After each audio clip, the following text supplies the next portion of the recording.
Wesh l'équipe, on se retrouve pour le pronostic de WrestleMania Backlash. C'est ce soir, cette nuit, c'est à 2 heures du mat je crois, à 1 heure du mat.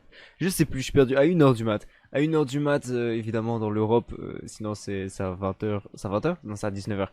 À 19 heures du coup en Amérique, mais est-ce qu'il y a vraiment des Américains? Non, vous ne parlez pas français. Donc c'est aujourd'hui du coup à 1 heure du matin, voire minuit pour le kick-off. On a WrestleMania Backlash. Et donc aujourd'hui on va partir en pronostic. Est-ce que vous trouvez pas ça trop stylé? On dirait que j'ai de la brume rouge derrière moi. Je trouve ça incroyable. Genre je viens de lancer seulement mon truc et là j'ai regardé la cam et je me suis fait waouh trop stylé. J'ai trop kiffé. Bref, sa mère, il y a juste le Fins Breoyats qui va sortir de ma table de nuit. Mais bon c'est pas grave, on dira rien. On le dira bonjour, on le serre à la main. Bref, on part du coup directement avec le premier match, le match le moins intéressant de cette carte où il y a seulement 6 matchs. Ça me paraît un peu fade, un peu petit, mais bon, c'est pas grave. Merlé, je vais pouvoir aller dormir. Premier match, on a Damian Priest contre le Miz en Lumberjack match. Franchement, est-ce que quelqu'un croit vraiment au Miz? Non, personne n'y croit au Miz. Donc Damian Priest va remporter le match, évidemment. Une victoire clean comme d'hab, et puis voilà, après on arrête la storyline avec le Miz. C'est terminé, on arrête Damian Priest Miz, c'est bon, ça casse les couilles. Faites-nous un truc, je sais pas s'il va vraiment y avoir une dissension de John Morrison le Miz. Beaucoup prédisent ça. Moi je vais pas prédire une dissension de Morrison le Miz, je pense que c'est juste leur façon de cohabiter. Oui, se chamailler un petit peu. Enfin, je pense pas qu'ils vont vraiment s'arrêter là. Si on nous amène vraiment une arrêt de cette team, faites-la à WrestleMania. Parce que vraiment, s'il faut mettre ce match de Miz contre Morrison, faut que ça se clôture, faut que ça se fasse à WrestleMania en fait. Ça peut pas se faire avant. Donc, pour moi, c'est mort. On peut pas faire partir John Morrison et le Miz. On doit les laisser ensemble. Mais victoire de Damian Priest, du coup, comme d'habitude, bref, on s'en bat les couilles. C'est le match le moins attendu. J'ai regardé tout à l'heure les votes et tout. C'est le match le moins attendu. Tout le monde s'en fout de ce match. Deuxième match, on a du coup Bobby Roode et Dolph Ziggler, les Dirty Dogs, je sais pas quoi. Je comprends pas, je comprends toujours pas leur nom. J'espère qu'ils vont arrêter d'être champions parce que je comprends pas. J'arrive pas à dire leur nom et non, ça me saoule. Contre du coup Rey Mysterio et Dominic Mysterio pour les titres tag team de SmackDown. Franchement, je sais pas trop sur quel pied danser en fait. Je sais pas si soit on amène du coup une victoire des Dirty Dogs et hop ils continuent à devenir champions, je sais pas quoi. Enfin bref, ils continuent leur petit règne. Soit on amène du coup les titres du côté de Rey et Dominic. C'est cool au WrestleMania Moment puisque c'est WrestleMania Backlash. Faut bien qu'on trouve au moins une excuse d'avoir appelé ça WrestleMania parce que il y a aucune vengeance, il y a rien du tout. C'est aucune vengeance. À SmackDown, c'est du renouveau et à Raw, ils ont refait des vengeances avec une personne en plus. Ouais, ils cassent les couilles, ça n'a pas de sens. Mais bref, du coup, j'espère que Rey Mysterio et Dominic vont remporter les titres pour ensuite pouvoir nous amener un match contre les Usos à SmackDown dans quelques mois, histoire de donner les titres clairement donnés, parce que ça sera même pas une rivalité, ça sera juste donner du coup les titres aux Usos lorsque toute cette petite intrigue sera terminée évidemment. Troisième match, on a Charlotte Flair contre Rhea Ripley contre Asuka pour le Raw Women's Champions. Franchement là j'hésite de fou. Asuka c'est mort, elle va jamais gagner. C'est décédé pour Asuka, non, c'est mort. Rhea Ripley, elle se débrouille mal au micro en fait, donc je pense qu'elle va perdre son titre, même si j'aimerais bien qu'elle continue évidemment son petit règne, c'est juste le début donc c'est tout à fait normal. Mais je pense que ça va lui coûter le titre en fait. Je pense que le fait qu'elle a raté ses 2 premières promos, je pense que ça va lui coûter le titre. Et je pense que du coup le titre va aller du côté de Charlotte Flair. Charlotte Flair va remporter le titre. Et pourquoi pas du coup amener la storyline avec Alexa Bliss. Puisque à SmackDown, Alexa Bliss avait expliqué qu'elle était là pour regarder une seule personne. Elle était pas là pour regarder tout le monde, elle était là pour regarder, enfin pour garder l'œil sur une seule personne. Et pour moi, la personne qu'elle regardait, c'était plus Charlotte Flair que les autres. En tout cas, c'était pas Rhea Ripley parce que Rhea Ripley n'était pas sur le ring. Mais pour moi, c'était Charlotte Flair qu'elle visait. Donc je vois bien du coup Charlotte Flair remporter le titre et du coup partir après avec Alexa Bliss et tous ces trucs là pendant 1 an et demi, franchement jusque SummerSlam. Ensuite quatrième match, on a Bianca Belair contre Bayley pour le SmackDown Women's Championship. Là c'est sûr dans tous les cas Bayley va gagner, sérieux, ça n'a aucun sens en fait de nous donner ce match. J'ai dit Bayley? J'ai dit Bayley. Bianca Belair va gagner. Ça n'a aucun sens en fait. Ce match n'a pas de sens. Il est pas build. C'est moche. C'est juste histoire de donner un match du coup à Bianca pour la construire, pour la rendre forte. Mais franchement, est-ce qu'il y avait vraiment besoin? Non, on leur a pas accordé assez de temps en fait. La rivalité, elle est fade, elle est nulle. On n'a pas donné assez de temps en fait. Si on aurait donné plus de temps à la rivalité, pourquoi pas? Mais là, non, là, la rivalité, c'était n'importe quoi. C'était vraiment genre 5 minutes à SmackDown, le temps de parler du gros chien, et puis c'est tout, tu vois. Non, franchement, c'est. Il n'y a pas assez de place. Il n'y a pas assez de place en fait. Ou en tout cas, on lui aura pas accordé assez de place, puisque à SmackDown, on nous parle des championnats par équipe constamment, tout le temps, constamment. Championnat par équipe féminine, c'est tout le temps pareil. Il faut peut-être arrêter et se concentrer du coup sur le titre Women's de Bianca Belair, parce que là, ah là c'est fade. C'est sûr que Bayley va pas remporter. Personne ne croit en Bayley de toute façon. Avant-dernier match, l'un des matchs les plus intéressants, ou potentiellement le match qui nous casse le plus les couilles. Je pense que tout le monde en a marre et tout le monde veut voir une fin de ce match, sérieusement. Le fameux Triple Threat pour le titre WWE entre Braun Strowman, Bobby Lashley et Drew McIntyre. Il faut vraiment, vraiment, vraiment arrêter cette storyline. Il faut arrêter. Dans tous les cas, Drew McIntyre, c'est comme Asuka. C'est mort pour lui. Il va pas récupérer le titre. C'est mort. Déjà, il atterre même plus. Enfin, franchement, j'ai même plus envie de le voir champion.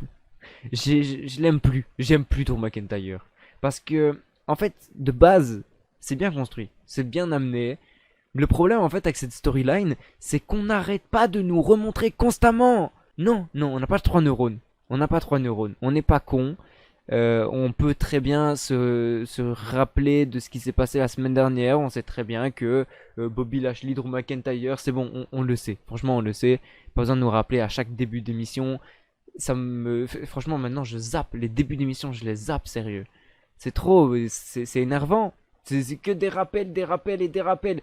Je sais, je me rappelle qu'il s'est passé quelque chose avec Drew McIntyre. Je me rappelle, évidemment. Qui s'en rappelle pas? Personne. Non, c'est vraiment, c'est beaucoup trop au niveau des rediffusions et tout. Enfin, là, c'est trop. Et là, je suis sûr que Backlash, ça va être pareil. On va voir ça en tant que match d'ouverture. Puis ensuite, pendant tout. Enfin, à chaque fin de match, tu vois, on va voir Bayley contre Bianca Belair. Bianca Belair remporte, elle est contente, hop, elle repart au vestiaire, on va voir quoi? Ce qui s'est passé, Drew McIntyre a raté sa chance au titre, oulala. Non, arrêtez. On s'en fout, je veux plus revoir. Mais franchement, là, c'est devenu vraiment pénible. Il y en a beaucoup qui se plaignaient, moi, je me plaignais pas vraiment, tu vois, je me disais, bon, ok, tranquille. En vrai, ça me dérange pas.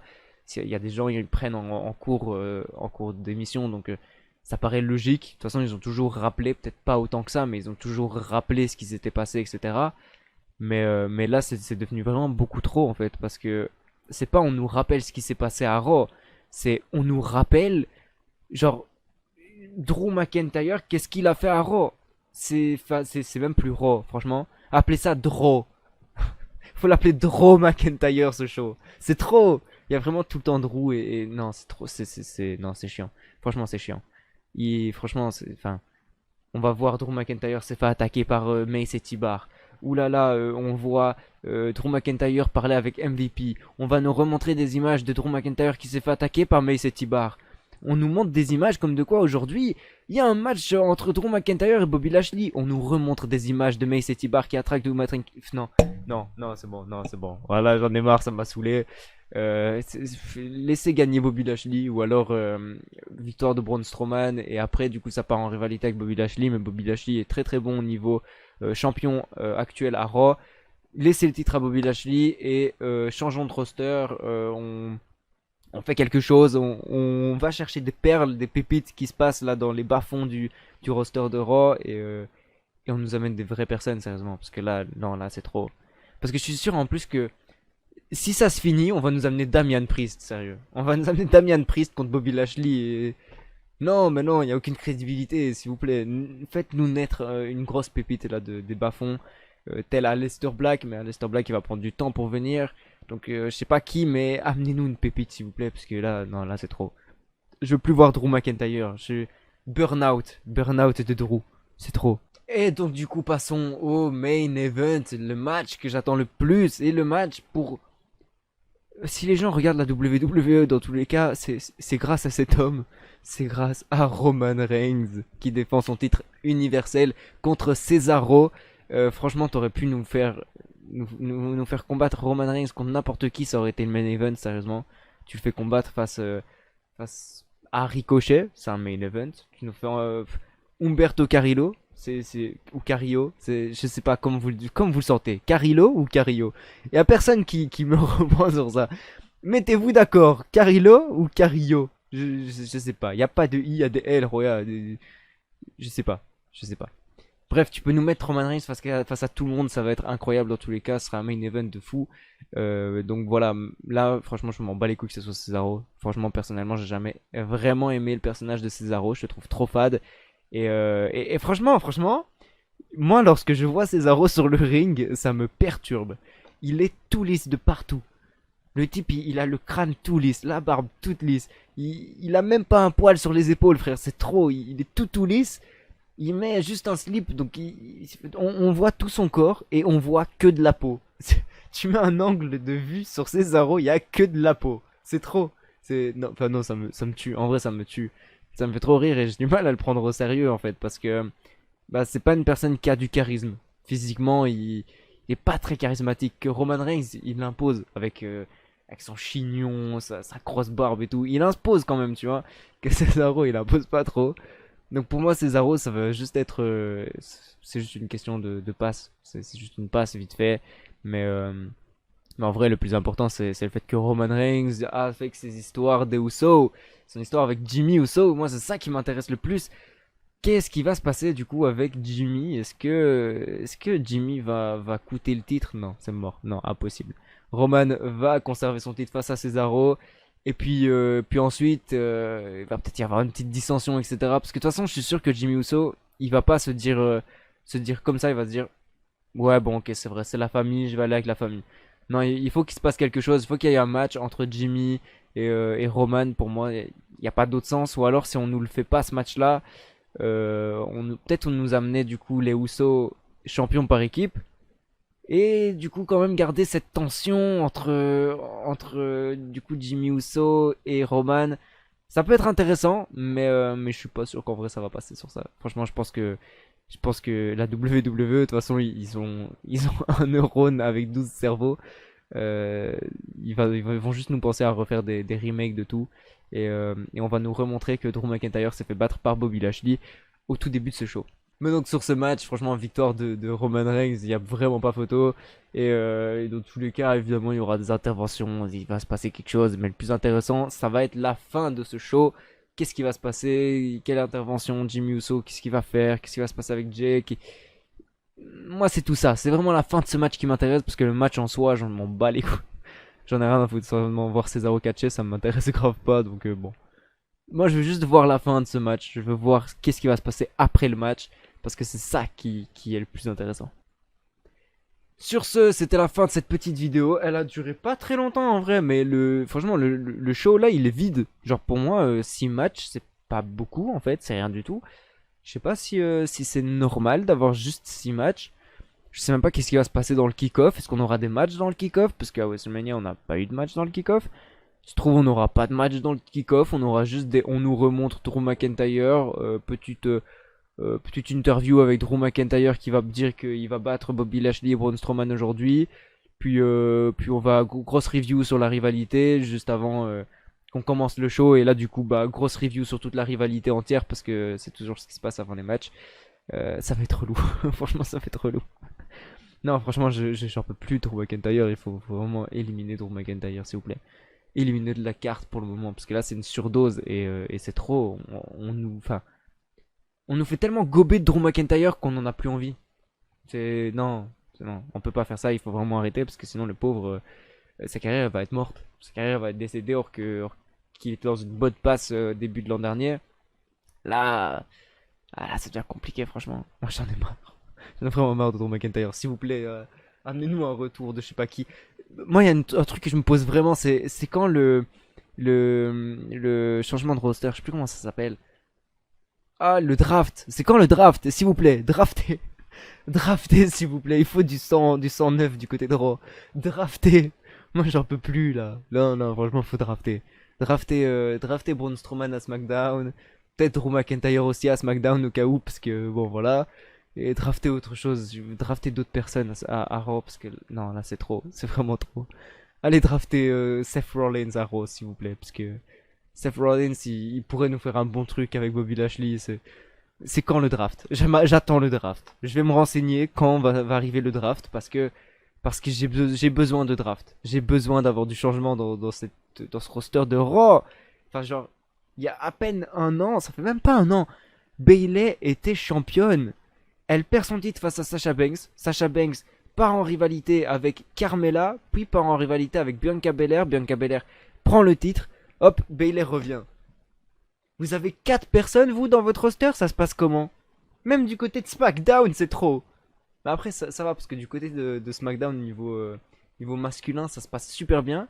Mais niveau féminin, changez-moi des choses, s'il vous plaît. Becky revient. Ronda revient. Putain. Elle est enceinte, elle reviendra pas. Mais s'il te plaît. Non, franchement, on a vraiment besoin de renouveau, là, c'est trop. C'est vraiment trop. Donc faut vraiment avoir ce draft, s'il vous plaît. Je prie pour qu'il y ait ce draft. Bref, sur ce, c'était mon pronostic de WrestleMania Backlash. J'espère que vous n'allez pas faire un burn-out à la fin de ce show avec des on nous remontre de Drew McIntyre, parce que c'est pas que des on nous remontre, c'est vraiment que du Drew McIntyre. Sur ce, dites-moi dans les commentaires ce que vous en pensez, dites-moi votre pronostic, pourquoi pas, mettez un pouce bleu si vous avez kiffé la vidéo, abonnez-vous si c'est pas déjà fait, activez la cloche parce que je sors une vidéo une fois l'an, donc au moins vous êtes au courant quand je sors une vidéo. Sur ce, je vous dis, ciao les mecs.